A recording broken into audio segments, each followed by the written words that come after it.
Hello everyone, first of all welcome to my YouTube channel. In this video we will discuss reversible and irreversible cells and इनके examples देखेंगे. Last videos में हमने electrode potentials, oxidation reductions and all things वो देख ली थी. Western standard cells के बारे में कुछ देखा था एंड इन दिस वीडियो हम डिस्कस करेंगे रिवर्सिबल और irreversible cells. In this days I have less time to make videos but मैं ट्राई करती हूँ कि वीडियोज़ एटलीस्ट 1 वीडियोज़ अपलोड कर पाऊँ आपके सिलेबस पे. और कुछ स्टूडेंट्स ने इनऑर्गेनिक के लिए भी बोला था, तो अभी मेरे पास थोड़ा टाइम कम है बट मैं ट्राई करूँगी कि very soon I will make videos on the topic also. ठीक है, देखो इसमें जो इलेक्ट्रोकेमिस्ट्री हम पढ़ रहे हैं ना, इसमें मेनली क्या थ्योरेटिकल पोर्शन है, तो आपको थ्योरी पढ़नी पड़ती है इसमें. तो अगर कुछ समझाने वाले टर्म्स होंगे तो उसके लिए पेन नोटबुक का यूज़ करके हम यूज़ कर लेंगे. ठीक है, तो देखिए हम क्या बता रखा है इसमें. रिवर्सिबल और इरिवर्सिबल सेल्स क्या होती हैं. ठीक है, यहाँ पे आप सेल्स पढ़ रहे हैं, वैसे अपनी नेम से ही सजेस्ट होता है. देखो एक 2 टाइप की एक होता है आपका रिवर्सिबल प्रोसेस होता है और एक इरिवर्सिबल प्रोसेस होता है. जैसे आपने थर्मोडायनेमिक्स में देखा होगा रिवर्सिबल प्रोसेस और इरिवर्सिबल. ठीक है, तो रिवर्सिबल्स में और रिएक्शंस देखी होगी आपने, रिवर्सिबल रिएक्शन इरिवर्सिबल्स, इनमें डिफरेंस क्या है. देखो रिवर्सिबल तो नेम से आपका जो रिएक्टेंट होता है वो प्रोडक्ट में कन्वर्ट हो सकता है और प्रोडक्ट रिएक्टेंट में, ये साइन हम इक्विलिब्रियम में जैसे लगाते हैं. और इरिवर्सिबल में क्या होता है, अगर रिएक्टेंट आपने कन्वर्ट कर दिया प्रोडक्ट में तो ओनली हम फिर से चेंज नहीं कर सकते, उसको कन्वर्ट नहीं कर सकते प्रोडक्ट को रिएक्टेंट में. ठीक है, वो इरिवर्सिबल होता था. जैसे हम प्रोसेस देखते थे नेचर में, जो मेनली जो प्रोसेस होते हैं वो सारे इरिवर्सिबल ही होते हैं. ठीक है, रिवर्सिबल्स प्रोसेस होते हैं ना, उनमें काफ़ी टाइम लगता है कंप्लीट होने में, इन्फाइनेटली स्मॉल, बहुत ही टाइम लगता है उसको रिवर्सिबल्स प्रोसेस के लिए. रिएक्शंस में आपको पता रिएक्टेंट प्रोडक्ट में और प्रोडक्ट रिएक्टेंट में, मतलब नेम से जैसे रिवर्स कर सकते हैं बट इरिवर्सिबल में नहीं कर सकते. आप एक ही डायरेक्शन में, रिएक्टेंट से प्रोडक्ट बन गया तो प्रोडक्ट को आप फिर से इंटरकन्वर्ट नहीं कर सकते रिएक्टेंट में. ये प्रोसेस की बात मैंने बताई. अब यहाँ पे आपको सेल्स के बारे में पढ़ना है कि रिवर्सिबल्स आपकी सेल्स क्या होंगी और इरिवर्सिबल सेल्स क्या होंगी. ठीक है, वो तो आप रिवर्सिबल प्रोसेस में जैसे हम अगर थर्मोडायनेमिक्स की जो वीडियोस है ना वहाँ पे आप देख सकते हो, मैंने डिस्कस भी किया है रिवर्सिबल और इरिवर्सिबल प्रोसेस को डिटेल से समझाया भी. हम देखा कि ड्राइविंग फोर्स क्या होता है, अपोजिंग फोर्स से कैसे डिफरेंट होता है, उसमें कैसे प्रोसेस रिवर्स कर सकते हैं हम जब ज़्यादा हो जाता है ना अपना जो फोर्स हम एक्ट करते हैं. वैसे ही जो कंसेप्ट है रिवर्सिबल वो हाल जैसे थर्मोडायनेमिक्स में हम देखते हैं. अब यहाँ पे आपको इलेक्ट्रोकेमिस्ट्री हम सेल्स देख रहे हैं कि सेल्स में सिंपली क्या करते हो, इलेक्ट्रोकेमिकल केमिकल एनर्जी को, जैसे हमने देखा था इलेक्ट्रोकेमिकल सेल था तो वहाँ पे क्या करते थे, केमिकल जो एनर्जी थी उसको हम कन्वर्ट किससे करते थे, इलेक्ट्रिकल एनर्जीज के अंदर. तो वैसे ही थर्मोडायनेमिक्स भी आपका अप्लीकेबल हो जाती है सेल्स के ऊपर. उसमें हम कुछ कंडीशंस लगा दें ना, रिवर्सिबल कंडीशन लगा दे तो वो रिवर्सिबल सेल. तो एक कोई भी अगर आपके पास आपने मान लिया कोई सेल है, उसको हम कब बोलेंगे कि वो रिवर्सिबल होगी, उसके लिए कुछ आपको कंडीशंस फॉलो करनी पड़ेंगी. एक तो जो हमने डिस्कस किया था आपके पास कि ईएमएफ क्या होता है, इलेक्ट्रोमोटिव फोर्स, कि अगर जो अपोज करने वाला ईएमएफ है वो अगर सेल्स के इक्वल हो जाए, जो फोर्स आप लगा रहे हो, अपोजिंग जो आपका ईएमएफ है और जो सेल के ऊपर जो फोर्स लग रहा है वो दोनों अगर इक्वल हो जाते हैं तो वहाँ पे आपका कोई भी करंट फ्लो नहीं होता सर्किट में. तो हम बोलेंगे कि कोई रिएक्शन आपकी टेक प्लेस नहीं कर रही. देखो कोई भी करंट कुछ भी नहीं है, उसमें कुछ रिएक्शन ही नहीं है, तो कोई केमिकल रिएक्शन टेक प्लेस नहीं करेगी जब आपके पास जो अपोज करने वाला ईएमएफ है और जो सेल्स के फोर्स वो दोनों इक्वल हो जाएंगे. एक तो ये कंडीशन है रिवर्सिबल. और सेकेंड कंडीशन इसमें क्या हो सकती है कि जो अपोज करने वाला ईएमएफ है, जैसे एक चीज़ आपके पास चलते हुए इस अपोज कर रहे हैं, तो अपोजिंग जो ईएमएफ है अगर वो कम हो जाए, जो सेल्स के ऊपर जो पोटेंशियल उसके अप्लाई कर रहे हैं उससे, तो हमारे पास थोड़ा सा करंट फ्लो कर सकता है सेल्स में.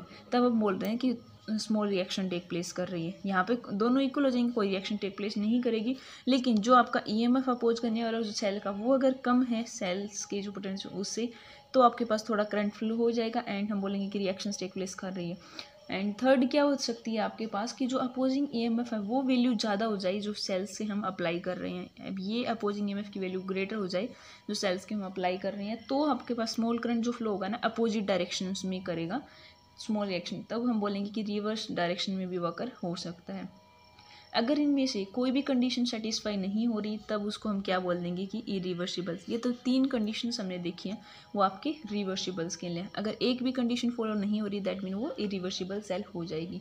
जैसे आपने देखा होगा रिवर्सिबल सेल का एग्जांपल आपने देखा होगा डेनियल सेल. इलेक्ट्रोकेमिस्ट्री में हम पढ़ते हैं डैनियल साइज। उसमें क्या होता है, एक जिंक की इलेक्ट्रोड होती है, उसको हम डिप करते हैं जिंक सल्फेट सॉल्यूशंस के अंदर। दूसरी एक कॉपर इलेक्ट्रोड होती है, बाद में उसमें करंट की प्रोडक्शन होती है। आपने देखा होगा रिएक्शन टेक प्लेस करती है जिंक जैसे कॉपर हुआ, इसका ऑक्सीडेशन हो जाता है और इसका आपका रिडक्शन हो जाता है, क्योंकि अब इसने लॉस किया है और इसने गेन कर लिया है इलेक्ट्रॉन को। तो ये ऐसी रिएक्शन टेक प्लेस करती है। अगर जो सेल का ईएमएफ है, जैसे आप करंट, ये आपका बीच का पोटेंशियल मान लो ये स्मॉल, ये आपका मान लो अपोजिंग ईएमएफ है ए की वैल्यू, और सेल का ईएमएफ इवन। अगर आपके पास E2 और E1 मान लो, ये E2 मान लो इवन, दोनों इक्वल हैं तो कोई करंट फ्लो नहीं करेगा। और थोड़ा सा करंट कब फ्लो करेगा, जब अपोजिंग ईएमएफ की वैल्यू मान लो आप इसका 2 है, ये ग्रेटर है आपका E1 से, स्मॉल करंट फ्लो कर जाएगा। और अगर आपके पास अपोजिट डायरेक्शन में है, वो ग्रेटर हो जाएगा तब भी। तो ये तो कंसेप्ट आपका रिवर्सिबल सेल्स का, ठीक है। तो वहीं आपकी बुक्स में बढ़ा रखा है, ये ऑल थ्योरीज तो मैंने डिस्कस किया है, वहीं आपका इसमें बता रखा है, तो आप देख सकते हो। अब नेक्स्ट हम बताते हैं क्या इसमें, देखो वहीं बता रखा है कि अपोजिंग ईएमएफ इक्वल हो जाए सेल के तो रिएक्शन दोनों इक्वल तो कोई करंट फ्लो नहीं करता। वहीं ऑल थिंग्स है वो आप देख सकते हो। मैंने कहा सिंपल सॉल्यूशंस है, कैसे रिएक्शन हो रही है, ऑक्सीडेशन रिडक्शन आपको पहले बता चुके हैं। फिर देख सकते हो आप रिवर्सिबल इलेक्ट्रोड। देखो हमने स्टार्टिंग में क्या देखा, थर्मोडायनेमिक्स में हमने प्रोसेस पढ़ा, रिवर्सिबल इरिवर्सिबल। इलेक्ट्रोकेमिस्ट्री में हम सेल, अब हम इलेक्ट्रोड के बारे में पढ़ेंगे। आपने बताया था इलेक्ट्रोड क्या होती हैं, इलेक्ट्रोड पोटेंशियल्स क्या होता है, ऑक्सीडेशन पोटेंशियल, रिडक्शन, वो आप देख सकते हो। कोई भी सब्सटेंस कंटेन ऑन खुद का इलेक्ट्रोड, हम दो, जैसे आपके पास देखा होगा इलेक्ट्रोलाइट नहीं होता, जैसे सिंपल स्ट्रॉन्ग इलेक्ट्रोलाइट, एक वीक इलेक्ट्रोलाइट, स्ट्रॉन्ग जो कम्प्लीटली डिसोसिएट हो जाता है आयंस में, वीक जो नहीं होता, वैसे ही हम इलेक्ट्रोड। देखो 2 इलेक्ट्रोड किसी भी रिवर्सिबल सेल को, कब हम रिवर्सिबल इलेक्ट्रोड, हर एक इलेक्ट्रोड की टर्म उसका खुद का एक रिवर्सिबल इलेक्ट्रोड होगा, क्योंकि जो हाफ रिएक्शन अकर हो रही है उसमें वो सिंपल जो डायरेक्शंस में, अगर रिवर्स डायरेक्शन में टेक प्लेस कर रही है तो हम इसका नाम अपोजिट है ना, रिवर्सिबल इलेक्ट्रोड जो भी आप लेते हो। जैसे अलग अलग टाइप के देखे होगे आपने, एक अमलगम इलेक्ट्रोड होती है आपके पास, एक मेटल मेटलाइन इलेक्ट्रोड होती है, ठीक है, वहाँ पे दोनों मेटल उनके बीच में जो इलेक्ट्रोड। देखो इस इलेक्ट्रोड में क्या होगा, एक मेटल को डिप कर दिया हमने सॉल्यूशन, फॉर एग्जांपल जिंक को हमने सल्फेट सॉल्यूशंस में डिप, कॉपर को हमने कॉपर उसमें कर दिया, ठीक है। तो यहाँ पे दोनों मेटल उनके बीच में ऑक्सीडेशन और रिडक्शन टेक प्लेस। तो वैसे मेटल का और ये रिएक्शंस जो मैंने पहले भी बता चुकी हूँ आपको, जिसको ऊपर है यहाँ पे। अमलगम में क्या होता है, जस्ट लाइक ये एस टाइप का ही होता है मेटल मेटलाइन इलेक्ट्रोड का, बट इसमें जो मेटल को हम किससे रिप्लेस कर देते हैं, आपका अमलगम, ठीक है। अमलगम जो जिंक और एच का सॉल्यूशन, जिसमें जिंक अमलगम जो इलेक्ट्रोड होता है उसमें जिंक, ये उसको डिप कर देते हैं हम जिंक आयन में, जैसे ZnH लॉस कर दिया इसने इलेक्ट्रॉन को, जब रिडक्शन होगा तो ये गेन कर लेगा। ऐसे मेटल में दोनों ही मेटल थे, यहाँ भी जिंक अमलगम से वो रिप्लेस हो गया। ये कुछ दे रखे इसकी कैसे प्रीफर करते हैं हम इसको अमलगम वाले को, क्योंकि जो इक्विलिब्रियम रिएक्शन होती है अमलगम के बीच में, और जो हम वो अच्छे से अटेन हो पाती है, क्विकली अटेन हो पाती है कंपेयर टू मेटल वाले से। एक्टिव मेटल आप सोडियम पोटेशियम कुछ भी इसमें यूज़ कर सकते हैं हम चेंज करके। अमलगम सॉल्यूशंस आपको जिंक की जगह और कुछ यूज़ कर सकते हो, पोटेशियम यूज़ कर सकते हो, सोडियम, तो आपके पास एक्टिविटी रिड्यूस हो जाती है। तो भी एक इम्प्योरिटी जो प्रेजेंट होती है मेटल्स में वो भी डाइल्यूटेशन कर किए जा सकती है अमलगम से। तो ये कुछ इसकी एडवांटेज है किसके ऊपर, मेटल आयन से। तो ये भी पूछ सकते हैं आपके वाई मेटलाइन इलेक्ट्रोड की बजाय हम अमलगम को क्यों प्रीफर करते हैं, अमलगम इलेक्ट्रोड को। इतने 3 पॉइंट्स आपको डिस्कस करने होंगे। फिर आपको होता है कि ये देखो आपके गैस इलेक्ट्रोड, इसमें गैस के आयन, जैसे यहाँ पे देखो हाइड्रोजन इलेक्ट्रोड में क्या होता है आपका H2 एटमॉस्फेरिक प्रेशर पे, ये कॉपर है।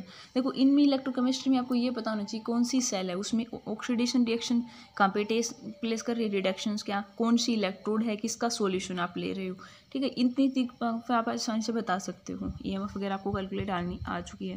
जैसे हाइड्रोजन इलेक्ट्रोड होती है, स्टैंडर्ड भी बोलते हैं हम इसको, हाइड्रोजन फिक्स होता है इसका इलेक्ट्रोड पोटेंशियल्स। देखो ये बहुत स्टैंडर्ड या नॉर्मल हाइड्रोजन इलेक्ट्रोड मतलब स्टैंडर्ड कंडीशन पे, जैसे हम स्टैंडर्ड टेम्परेचर की कंडीशन बोलते हैं 298 केल्विन 1 पर प्रेशर, वैसे ही यहाँ पे 1 एटमॉस्फेयर प्रेशर को अगर 1 मोलर HCl सॉल्यूशन पे, तो ये स्टैंडर्ड कंडीशन वही गैस इलेक्ट्रोड की बता रखी है, ठीक है। वहीं ये रिएक्शन क्या प्लेस हुई H2 से, जैसे H पॉजिटिव तो 0 से +1 में गया है, कैथोड पे रिडक्शन गेन ऑफ इलेक्ट्रॉन कर लिया, ये रिएक्शन है प्लेटिनियम की। वैसे ही क्लोरीन इलेक्ट्रोड तो क्लोरीन वाली रिएक्शन, ऑक्सीजन है तो ऑक्सीजन वाली। फिर आपने एक और रिएक्शन पढ़ी होगी मेटल इनसॉल्युबल सार्टनाइन, तो वहीं जैसे AgAgCl KCl। तो सिंपल इनमें आपको बताना चाहिए क्या रिएक्शन टेक प्लेस कर रही है, वही है। और ये काफ़ी इंपॉर्टेंट है कैलोमल इलेक्ट्रोड्स को, इसको हम नेक्स्ट वीडियो में डिटेल से देखेंगे। आई होप आपको समझ आया होगा, एंड मैं ट्राई करूँगी कि जो आपका इनऑर्गेनिक्स वाला वो भी स्टार्ट हो जाए। Thanks for watching my channel.